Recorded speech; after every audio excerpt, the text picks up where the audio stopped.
자, 오늘 나눌 말씀 본문 같이 공독하고 말씀 나누도록 하겠습니다. 오늘 본문 말씀은요, 창세기 6장 9절 말씀입니다. 창세기 6장 9절 말씀, 우리 한 목소리로 함께 공독하겠습니다. 이것이 노아의 조건이라. 노아는 의인이요 당대의 완전한 자라. 그는 하나님과 동행하였으며. 아멘. 말씀의 문장이 완결되지 않고, 문장이 제대로 다 끝나지 않고 중간에 잘렸죠. 중간에 본문 말씀을 이렇게 잘라서 선택했다는 건 나올 얘기가 다 나왔다는 거예요. 오늘 읽은 이 짧은 본문 말씀 중에 어떤 내용을 우리가 나눌까요? 물어보나 마나 말씀의 제목 뭐죠? 하나님과 동행. 이거에 대해서 같이 나누려고 합니다. 교회에서는 하나님과 동행한다는 얘기를 참 많이 씁니다. 기도할 때도 그런 말을 많이 하고요. 내가 그렇게 하나님과 동행하고 싶다, 이런 표현도 많이 합니다. 많이 쓰는 표현들인데 어떨 때 가끔씩은 근데 그게 정말로 무슨 뜻이지? 하는 궁금증이 들 때가 있습니다. 몰라서가 아니고요. 대략은 알고 있지만 문득 그것이, 그 말이 뜻하는 바 깊은 의미가 무엇일까 궁금해질 때가 있습니다. 제가 그래서 생각했고요. 기억해보니까 성경 말씀에 하나님과 동행했다고 나온 사람이 두 명이 있습니다. 한 명은 누구예요? 오늘 말씀에 나왔죠. 노아예요, 노아. 그리고 나머지 한 명은 우리가 하나님과 동행했다는 사실을, 그런 말씀들을 얘기할 때 더 먼저 떠오르는 경우가 많을 거예요. 에녹이라는 사람이 있습니다. 성경에 에녹과 노아가, 제가 에녹을 먼저 얘기하는 건 에녹이 노아의 조상이기 때문에 그래요. 에녹과 노아가 성경에 보니까 하나님과 동행했다는 말씀이 써 있어요. 오늘 본문 말씀 그렇죠? 이것이 노아의 조건이라.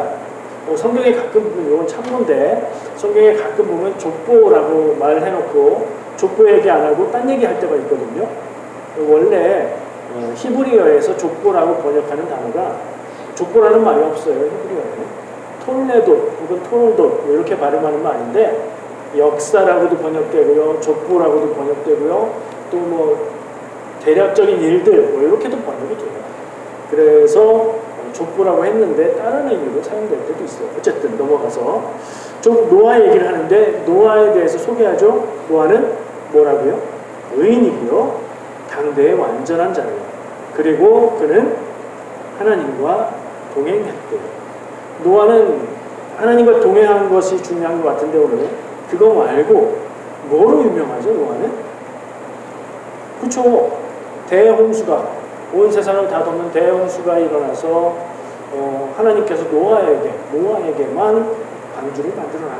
그래서 노아의 가족만 살고 나머지 생명들 다 죽는 그런 일이 성경에 있죠. 노아의 방주다, 이렇게 표현을 해요. 그 이야기가 더 유명한 사람이기는 해요. 에녹도 하나님과 동행했다고 얘기하죠. 이 두 사람의 성경에 기록된 말씀들을 통해서 하나님과 동행한다는 게 뭔지, 그걸 좀 살펴보려고 합니다. 근데 성경 말씀을 읽으면서 에녹에 대해서 언급하는 부분, 노아에 대해서 언급하는 부분을 보고 하나님과 동행했다, 그게 뭔지 찾아보려고 하니까 그 설명은 없어요. 그냥 성경에 이 사람들이 하나님과 동행했다라고 기록해 놓을 뿐이에요. 그래서 제가 처음에 더 좀 깊이 알고자 했던 하나님과 동행한다는 게 무엇일까? 이걸 찾으려면 좀 수고가 필요한 것 같아요. 그 과정을 제가 한번 먼저 해보았고요. 여러분들과 나누기 원합니다. 자, 이거는 성경에서 의미를 발견하고 해석하는 방법이 될 수 있겠죠. 성경 말씀 가운데 어떤 주제를 가지고 내가 알고 싶거나 궁금하거나 한 것을 알려면 어떻게 해야 되는가? 방법이 여러 가지 있습니다. 그 중에 한 가지는 한번 맞춰보실래요? 뭐가 있을까요? 성경 말씀에 나온 말의 의미를 좀 더 구체적으로 정확하게 알고 싶을 때 우리가 할 수 있는 방법. 첫 번째는요, 원어의 의미를 살펴보는 겁니다. 자, 지금 창세기 6장 9절이죠. 창세기는 구약성경이죠. 구약성경은 어떤 언어로 써져 있어요? 히브리어로 썼습니다. 그러면 우리가 읽는 한글 성경은요, 번역한 거죠. 알다시피 번역은 원문의 의미를 100% 그대로 옮기기 어렵습니다. 그래서 우리가 번역한 성경을 읽는 것으로 충분할 때는 만족하지만 더 깊은 뜻을 알기 위해서 쓸 수 있는 방법 첫 번째, 원어를 살펴본다. 여러분들 그렇게 생각하실 수 있어요. 목사님은 신학 공부했으니까 원어를 그래도 좀 아실 거 아니에요. 여러분들하고 크게 다르지 않은 수준입니다. 근데 어떻게 아냐? 요즘에 인터넷이 발달해서 다 있어요. 원어 성경을 분석한 내용도 인터넷에서 찾아볼 수 있고요. 설명들도 볼 수 있어요. 조금만 뒤시면 설명들이 많이 있습니다. 하여튼 그런 방법으로 알 수 있어요. 그런데 원어를 우리가 읽을 수 있다고 해서 정말 뜻하는 바 깊은 의미를 다 알 수 있느냐? 원어로 읽어보니까 정말 감동적이고 놀라운 뜻이 밝혀지느냐? 그럴 때도 있고요. 그렇지 않을 때도 있어요. 원어로 읽어도 그냥 일반적인 의미구나. 이런 경우들이 되게 많습니다. 첫 번째 방법은 원어로 읽고 이해해보는 방법. 두 번째 방법이 있어요. 두 번째는 성경이 기록된 내용을 가지고 간접적으로 접근하는 거예요. 지금 에녹과 노아가 하나님과 동행한 사람이라고 했죠. 근데 하나님과 동행했다는 사실만 써있지 그게 뭘 어쨌다는 건지 안 써있다는 거잖아요. 하지만 에녹에 대한 내용들이 성경에 조금 있어요. 조금 있습니다. 노아에 대한 이야기 소개가 조금 있고 노아가 홍수 때 어떻게 했고 어떻게 구원받았는지에 대한 내용들이 있어요. 그러니까 노아와 에녹의 삶의 모습을 성경의 내용들을 통해서 그려볼 수 있고 간접적으로 그들이 하나님과 동행한 삶이라는 게 이런 거 아닐까 하고 찾아볼 수 있다는 거죠. 가능하겠죠. 한글 성경이 있으니까 읽고 이해만 하면 접근해볼 수 있는 거예요. 근데 이렇게 첫 번째 방법, 원어를 읽었다. 두 번째 방법, 성경의 다른 내용들을 통해서 접근해봤다. 그래도 시원치 않고 그래도 뭔가 부족하다고 느껴질 때 또 여러 가지 방법을 사용합니다. 우리가 접근할 수 있는 방법은 기도하고 묵상하는 거예요. 우리가 흔히 성경 말씀의 뜻을 알고자 할 때 이게 무슨 말일까 하고 생각해 볼 수 있죠. 나의 개인적인 경험에 비출 수도 있고 사전을 찾아가면서 이해해 볼 수도 있어요. 여러 가지 방법이 있는데 단점이 있어요. 1번의 방법에서 의미를 발견할 수 있으면 그게 제일 객관적이고 좋아요. 2번으로 가도 괜찮아요. 성경에서 나온 거니까.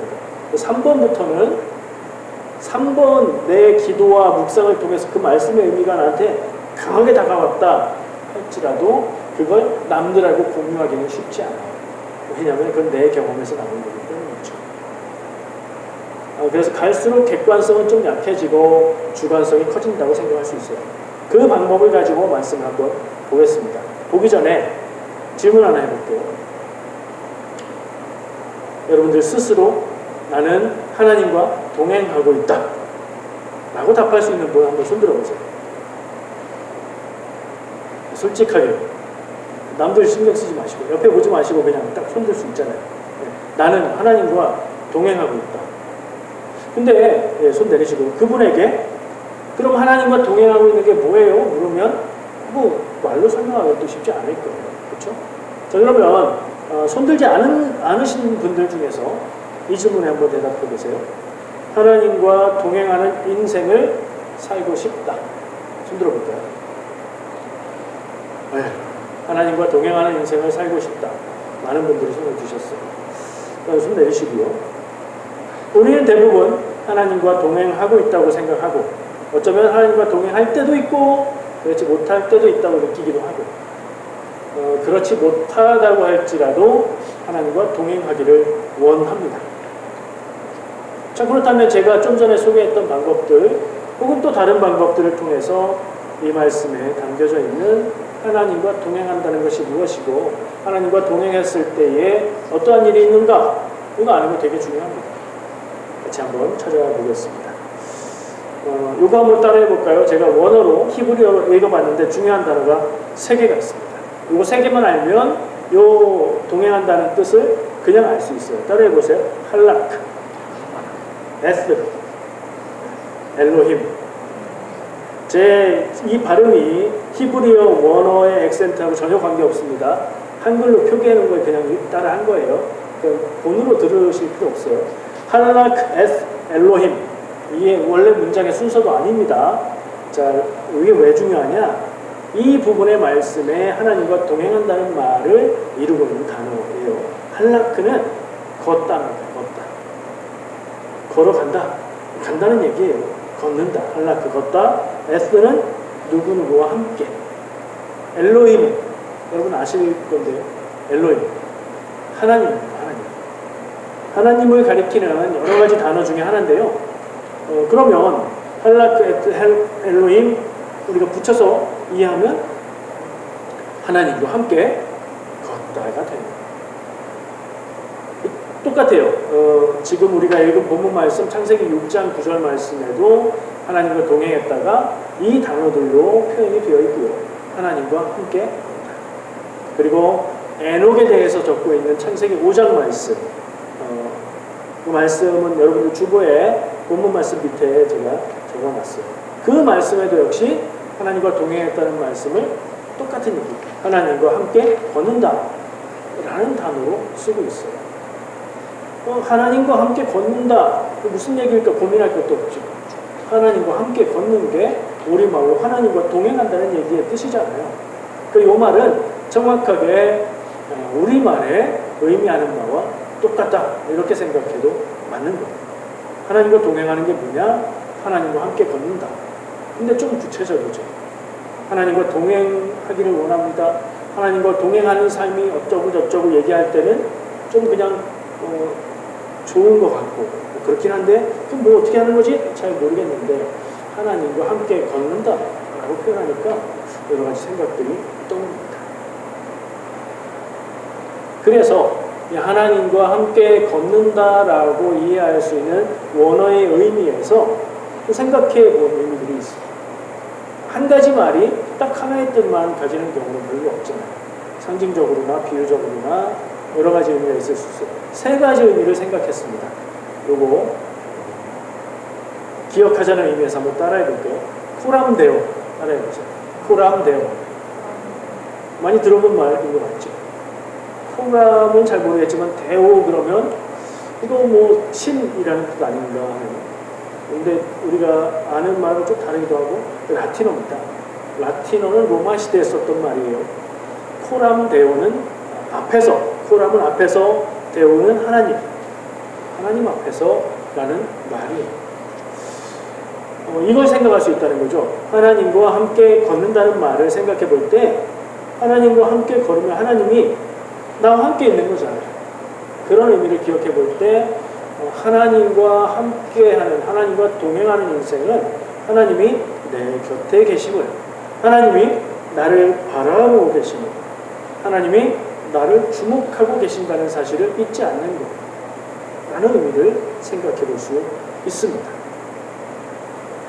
내가 살아가는 모든 순간, 내가 살아 숨쉬는 모든 순간, 내가 하는 모든 일들, 내가 하는 모든 말들, 내가 하는 모든 생각까지 하나님이 다 알고 바라보고 계신다. 한번 생각해 보세요. 어떤 느낌이 드세요? 지금은 괜찮은데 그때 막 부끄러운 생각이 드는 순간 없으세요? 내가 어디 있든지, 내가 무엇을 하든지, 내가 어떤 상황, 어떤 마음을 가지든지 하나님이 그것을 알고 나와 함께 하신다. 사람들은 보이지 않으면 모르죠. 거짓말을 해도 사람 속마음이 안 보이니까 모르고 속기도 합니다. 하나님은 그러실까요? 그럴 리가 없어요. 중심을 보신 하나님은 나를 항상 바라보신다.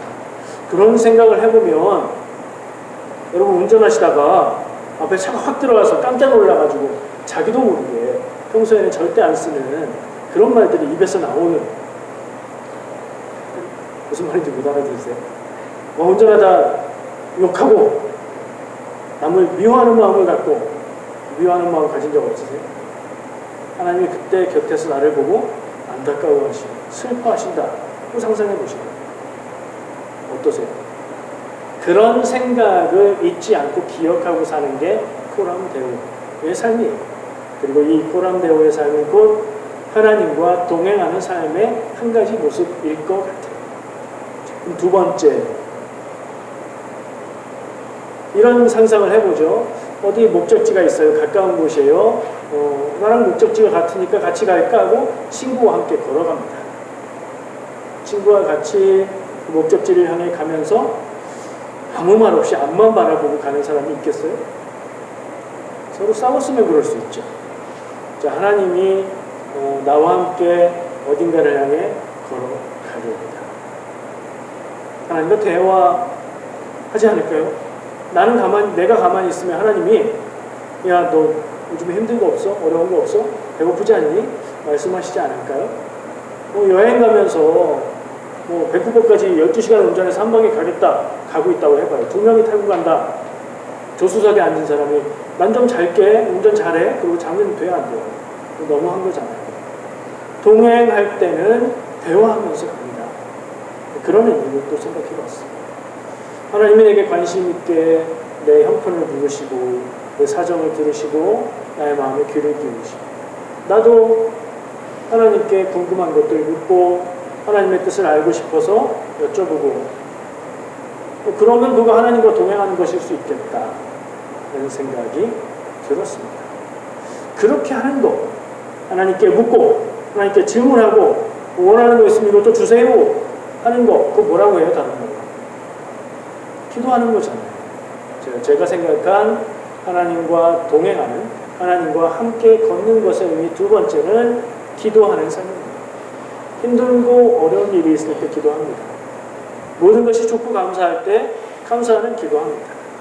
내 마음이 어지럽고 뭐가 중요한지 잘 모르겠을 때, 혼란스러울 때 그것을 알기 위해서 하나님의 뜻을 구하며 기도하죠. 그게 하나님과 동행하는 삶의 또 다른 의미가 아닌가 생각을 해봤습니다. 아까 3개 얘기한다고 했어요. 하나 더 있습니다. 걸어서 어딘가를 갑니다. 아까처럼 가고 있습니다. 둘이 걸어서 갈 때예요. 걸어가는데 갈래길이 나왔는데 한 명이 다른 길로 막 갑니다. 혹은 한 명이 속도를 내서 앞서갑니다. 그러면 동행해서 같이 걸어가고 있다면 어떻게 해야 되죠? 뒤에 따라가는 사람이 빨리 따라가면 속도를 내서 따라가면 되고요. 그렇죠? 아니면 길을 이렇게 딴 길로 선택했다면 반대길로 가는 게 아니라 그 길로 따라가야 그게 동행이죠. 앞서가는 일을 따라가는 게 동행인데 하나님과 동행하는 거 그런 의미가 있지 않을까 생각해 본다면 그러다 보니까 떠오르는 마음이 우리의 삶의 모습이 어쩌면 내가 막 앞서서 가고 내가 막 앞서서 가면서 하나님 따라오세요. 내가 힘들 때 나에게 힘을 주세요. 내가 여기 가고 싶은 곳 내가 갈 테니까 하나님 다 되게 해주세요. 내가 이쪽 길로 갈 테니까 하나님 나를 따라오시면서 그 길로 갈 수 있도록 내게 능력을 주시고 힘을 주세요. 이렇게 살고 있는 게 아닌가 하는 생각이 드는 거예요. 이게 비유의 장점인 것 같아요. 비유로 생각하다 보면 여러 가지 의미들을 생각하게 되죠. 그게 그리스도인의 아름다운 동행하는 삶의 모습일까요? 같은 길을 가고 있는데 막 하나님이 야 거기 아닌데 너 거기 가면 위험한데 막 그러면서 뒤에 걱정하면서 따라오시는 아닐 거예요. 그럼 어떤 모습이겠어요? 앞에 누가 가야 돼요? 하나님이 앞서가시는 그림이 멀리 말고 바로 앞에서 나를 이끌면서 내 길을 인도하면서 하나님이 앞서가시는 모습. 하나님이 먼저 갈림길을 만났을 때 이쪽 길이야 하고 갈 때에 나는 하나님을 따라가는 것. 그것도 하나님과 동행하는 모습의 중요한 부분이겠다 하는 생각을 했어요. 하나님을 따라가는 거죠. 하나님의 인도하심을 따라 순종하는 거죠. 이것을 저는 하나님과 동행하는, 하나님과 함께 걷는 것의 세 번째 의미로 생각해 봤습니다. 중간 정리해 보겠습니다. 하나님과 동행하는 인생은 요약이에요. 첫 번째, 하나님과 함께 가고 있다는 것을 잊지 않고 언제 어디서나 어떤 상황에서도 하나님이 내 곁에 계시다는 것을 잊지 않고 기억하는 것. 코람데오라는 말로 표현했었죠. 두 번째, 기도하며 하나님과 대화하며 살아가는 것. 세 번째, 내 마음대로가 아니라 하나님이 인도하시는 길로 살아가는 것이라고 정리할 수 있어요. 중간 정리라고 했어요. 왜 이게 중간이죠? 많이 한 것 같은데 아까 방법 1, 2가 있었잖아요. 두 번째 방법도 해보려고 해요. 성경 말씀을 읽으면서 노아와 에녹에 대해서 그들이 했던 모습들을 기록하는 말씀 속에서 하나님과 동행하는 게 뭔가 한번 찾아보자는 거죠. 이 경우는 아주 쉽습니다. 왜냐하면 에녹에 대해서 성경이 기록하고 있는 게 몇 줄 안 됩니다. 노아에 대해서 홍수 때 나오는 이야기를 빼면 역시 내용이 많지 않습니다. 그 안에서 우리는 찾아볼 수 있는데요. 에녹부터 보면요. 에녹은 하나님과 동행했다고 말씀 기록하고 있다고 했죠. 주보에 본문 말씀 밑에 있는 말씀 창세기 5장 21절에서 24절 말씀을 읽어보겠습니다. 에녹은 65세에 무두셀라를 낳았고 무두셀라를 낳은 후 300년을 하나님과 동행하며 자녀들을 낳았으며 그는 365세를 살았더라. 에녹이 하나님과 동행하더니 하나님이 그를 데려가심으로 세상에 있지 아니하였더라. 아멘. 여기에 제법 많은 정보가 나오는데요. 에녹이라는 사람은 아들을 낳았는데 몇 살이요? 65세에 낳았어요. 그리고 그 아들 유명한 사람이에요. 아들 이름이 뭐였죠? 무두셀라. 무두셀라 왜 유명해요? 성경에서 제일 오래 산 사람 몇 살이요? 969세. 와, 좋았겠다. 좋았을까요? 모르겠어요. 어쨌든 무두셀라를 낳았고요. 무두셀라를 낳은 게 65세니까 낳고서 300년을 하나님과 동행했다. 이 중요한 표현 나왔죠. 그리고 자녀들을 낳았대요. 그러니까 에녹이 낳은 자녀들이 많이 있는데 그 중에 우리가 기억하고 중요하게 생각할 자녀는 누구다? 무두셀라다. 강조하고 있는 거예요. 그래서 총 365세를 살았어요. 그 다음 어떻게 됐어요? 또 하나님과 동행했다는 얘기가 나오고요. 하나님이 그를 데려가셔서 세상에 있지 않았다. 이거 하나님이 데려가셨어 라는 표현 죽었다는 얘기 아닌가요? 라고 들을 수 있는데 창세기 5장에서 이 족보를 쭉 전하고 있는데 죽은 건 죽었다고 표현하고 있어요. 이거 죽었다는 표현이 아닙니다. 우리가 어떻게 알고 있죠? 에녹은 죽음을 보지 않고 하나님이 데려가셨다. 이렇게 기억하고 있죠. 그 부분도 굉장히 특이한 인물이에요. 그런 것들을 생각해 볼 수 있다는 거죠. 무두셀라는 969세를 살아서 가장 오래 산 사람인데 더 중요한 것은 무두셀라가 969세 되던 해 그 무두셀라가 죽은 그 때에 무슨 일이 일어나는지 아세요? 그때 홍수가 일어납니다. 그러니까 무두셀라는 홍수가 일어난 해에 죽은 거예요. 근데 성경이 무두셀라가 홍수 때문에 죽었는지 홍수 전에 죽었는지는 안 알려주고 있어요. 근데 그래도 하나님의 이 자녀들의 계보 안에 있는 사람인데 홍수 때문에 죽었을 것 같지는 않아요. 그리고 나머지 다른 이 족보에 나오는 사람들은 그 이전에 죽습니다. 그러니까 노아 홍수 때에 그 믿음의 조상들이 죽었나? 아닌 것 같아요. 근데 그 해에 하나님이 심판하심으로 홍수가 일어났다. 그 심판과 홍수는 노아의 가족을 제외하고는 다 죽는 죽음이죠. 그러니까 에녹은 홍수와 관계되는 무두셀라를 낳았다는 기록을 하고 있어요. 그리고요, 에녹은 아까 365세를 살았다고 기록하고 있는데 여기 창세기 5장에 기록되어 있는 조상들의 수명하고 비교해보면 반도 못 살았어요. 900년 앞뒤로 다 살거든요. 죽지 않고 하나님께로 갔다는 것을 생각해 볼 때 납득은 되지만 참 짧다 이런 생각을 할 수 있는데 그의 인생의 주제가 무엇일까 하는 질문을 갖고 바라보면 지금 무두셀라를 낳았고 그 무두셀라가 죽는 그 해에 대홍수가 일어나는 것과 관련해서 에녹은 이게 되지 않고 이걸 피해서 하나님께 간 사람이라고 얘기되어 있죠. 죽지 않고 하나님 데려간 사람이다 라고 기록해요. 에녹이 하나님과 동행했다는 게 중요하고 에녹이 무두셀라를 낳았다는 게 중요하고 에녹이 죽지 않고 하나님께로 갔다는 게 중요한데 무엇가 왜 중요할까 하는 생각을 해보면 잘 모르겠어요. 근데 생각하다 보면 떠오르는 게 하나 있습니다. 대홍수로 노아의 가족을 제외한 모든 생명이, 모든 사람이 다 죽습니다. 에녹은 하나님과 동행했고 죽지 않고 하나님께로 갔다. 에녹의 삶의 주제를 이야기해보자면 죽음이라는 주제를 떠올릴 수 있어요. 에녹의 인생은 죽음과 밀접한 관계가 있다. 누구나 죽기 때문에 사람은 다 그래요. 근데 에녹에 대해서 짧은 단서들을 성경이 기록하고 있는데 그건 다 생각해보니 죽음과 관계 있는 것이었고 죽음의 반대, 구원과 관계되는 인생이라고 말할 수 있겠다는 결론을 제가 가졌어요.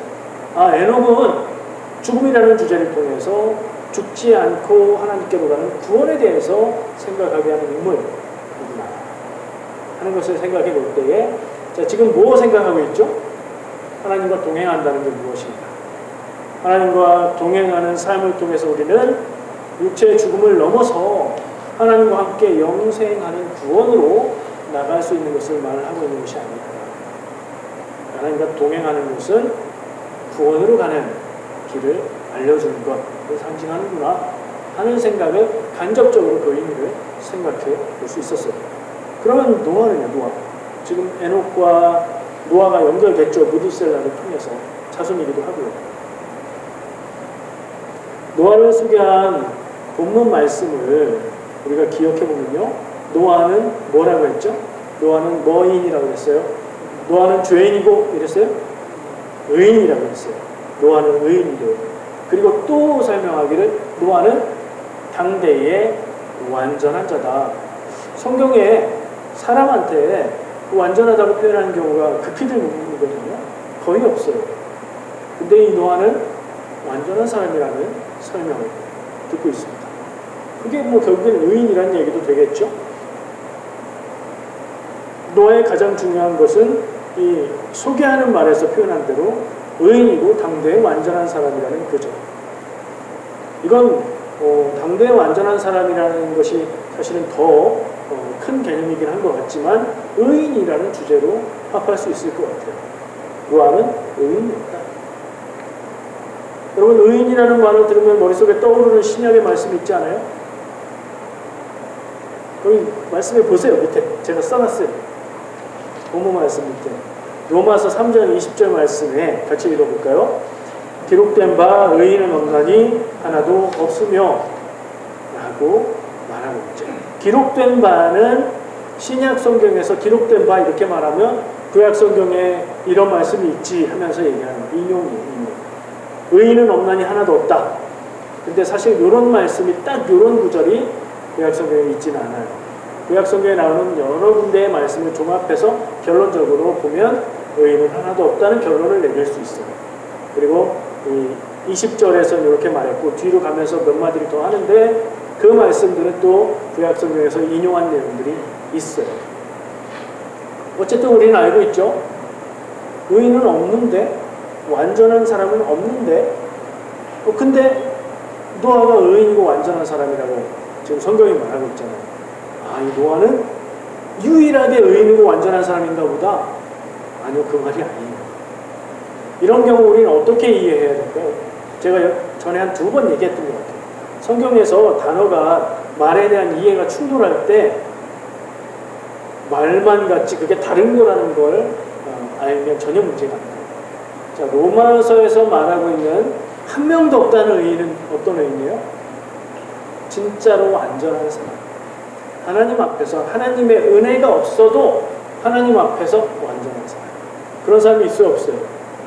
없어요. 그런 사람은 없다는 얘기예요. 당연한 거예요. 내가 나를 생각해봐도 그렇고 내가 지금까지 알았던 모든 사람들을 기억해봐도 그렇고 지금 내 주변에 있는 사람들을 봐도 그래요. 맞아요. 근데 왜 노아는 의인이고 당대의 완전한 자죠? 노아가 의인이라는 말의 의인은 성경에서 또 다른 의인을 말할 때 하나님 앞에서 올바른 자세를 가지고 있는 사람을 의인이라고 부릅니다. 하나님 앞에서 겸손한 마음으로 하나님의 은혜를 구하고 자기의 연약함을 알고 하나님의 은혜로 말미암아 구원받으려는 기도하는 그런 삶을 살아가는 사람, 그게 의인이에요. 같은 말이 아니죠. 같은 의미 아니에요. 다른 의미입니다. 말만 같고 다른 뜻이에요. 그러니까 이거 괜찮아요. 둘 다 모순이 아니에요. 노아의 의로움은 하나님의 말씀을 듣고 순종하는 의미가 구체적으로 있다고 볼 수 있어요. 왜 그렇죠? 노아의 삶을 생각해 보세요. 하나님이 홍수가 날 것이다, 다 죽을 것이다, 너는 방주를 짓고 거기에 동물들을 들여놓고 해라 그랬을 때 노아가 순종해서 그 일을 하죠. 노아의 삶의 주제는 구원이기도 한데 뭘 통한 구원이냐? 순종을 통한 구원이라는 것을 생각할 수 있어요. 이제 많이 해보셨으니까. 그럼 노아의 삶을 통해서 우리가 알 수 있는 하나님과 동행하는 인생의 특징은 한마디로 말하자면 뭐예요? 순종하는 거예요. 하나님의 인도하심에, 하나님의 뜻에 순종하는 인생이 하나님과 동행하는 인생이라는데 의의가 있으십니까 혹시? 성경 말씀의 흐름과 성경의 전체적인 맥락과 맞춰볼 때 이게 틀리는 말입니까? 요거 한 번씩 점검해봐야 돼요. 내가 논리적으로 대단하다, 굉장하다, 이게 분명히 맞다라고 생각해도 성경에서 말씀하고 있는 전체적인 흐름과 다른 경우라면 그건 답이 아닌 거예요. 제 수준에서는 성경에서 말씀하고 있는 하나님의 마음과 뜻과 맞는 것 같아요. 자, 그럼 오늘 하나님과 동행하는 삶에 대해서 몇 가지를 제가 나눴죠? 그 의미를? 5가지. 어떻게 5가지예요? 원어로 살펴봤을 때 하나님과 함께 걷다의 의미에서 3가지, 에녹의 삶에서 1가지, 노아의 삶에서 1가지를 나누었습니다. 한번 정리해 볼까요? 기억하기 좋으라고요. 하나님과 동행하는 것은 히브리어 원어를 읽어볼 때 무슨 의미라고요? 하나님과 함께 걷는 것. 하나님과 함께 살아가는 인생입니다. 자, 그 의미 첫 번째, 4글자 라틴어 뭐라고 했죠? 코람데. 하나님 앞에서 살아가는 인생. 하나님이 다 알고 다 보신다. 이것을 잊지 않고 의식하며 사는 인생. 두 번째, 하나님과 대화하는. 그게 뭐라고 했죠? 다른 말로 기도하는 인생. 기도하는 인생. 세 번째, 인도하시는 하나님을 따라 살아가는 인생. 내가 하나님을 끌고 가는 인생? 아니고 앞에서 인도하시는 하나님을 따라가는 그런 인생.